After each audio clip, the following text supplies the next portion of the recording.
Hi, everybody. It's Kathy Braxton from Improv for Caregivers. And today I am going to address an issue that came up as a question on Reddit about calling or talking or even visiting with someone who pretty much shows us that they no longer remember who they are. The question was, is it going to upset them? Is it going to progress them farther in their disease? And my response to that is visit your loved ones, be with them, make phone calls. In-person visits, I think, are the best. Handwritten notes with pictures attached are a wonderful addition if you're far apart and you can't do an in-person visit. Zoom calls, maybe not. But I will say that any kind of communication that you have where you have as much connection, and I'm talking about facial expressions, body language, can be the most impactful for someone, for both of you, regarding that interaction. Phone calls can be hard because all they're getting is the voice, and that can be a little confusing. However, it can also be very comforting to just hear someone say they miss you and they love you. And I want you to remember that persons with dementia, regardless of where they are in this stage of dementia, still really want to feel connected, and oftentimes, most days, feel incredibly disconnected. So, regardless of their ability to call you by the proper name, to remember you from the past as how you and they were together as a couple, however you were related, let that fall to the wayside.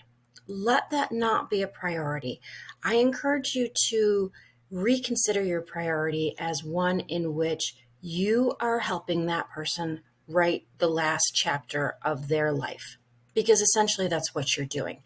And think to yourself, when I read this story of their life, how do I want that last chapter to feel for them?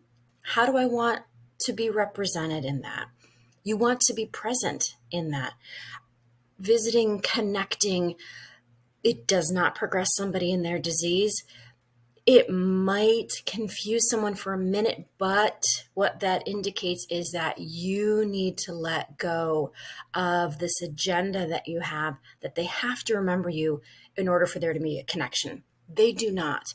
If you're their granddaughter, but they think you're their daughter, or they think you're your sister, go with that. Let that be okay. Just say, yeah, wow, tell me more about my sister Lily or my mom Mary.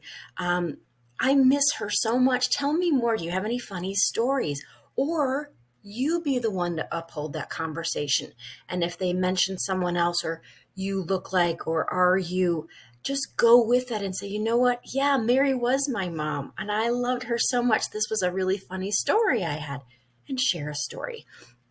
It will not progress them in their disease. And one of the things I live by day to day is thinking of the concept and the motto in your mind.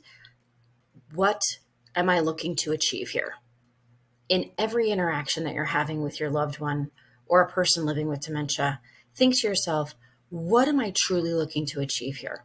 And because we only have but moments to make connection and create a moment of trust, most likely what you're looking to achieve is just that connection and joy.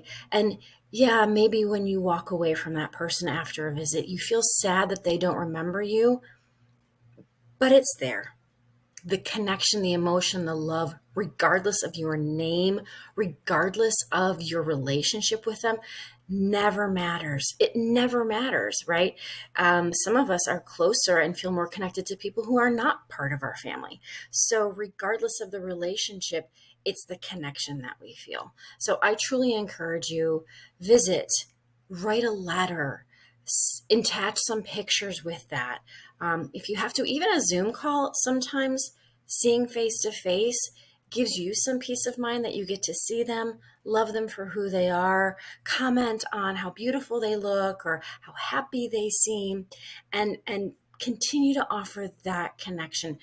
What happens most is persons with dementia start to lose those connections, those human interactions over time, because we're afraid of what's going to come out of that.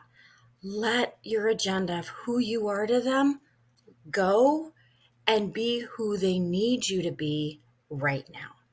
I am hoping that this little snippet will help you. I'll have a link to my Reddit account and my email in the description. And I'd love for you to reach out to me directly on r/Reddit, or you can email me anytime with questions or comments. My email is improv4caregivers@gmail.com. And I'm hoping that this little snippet of video brings you joy today. Take care.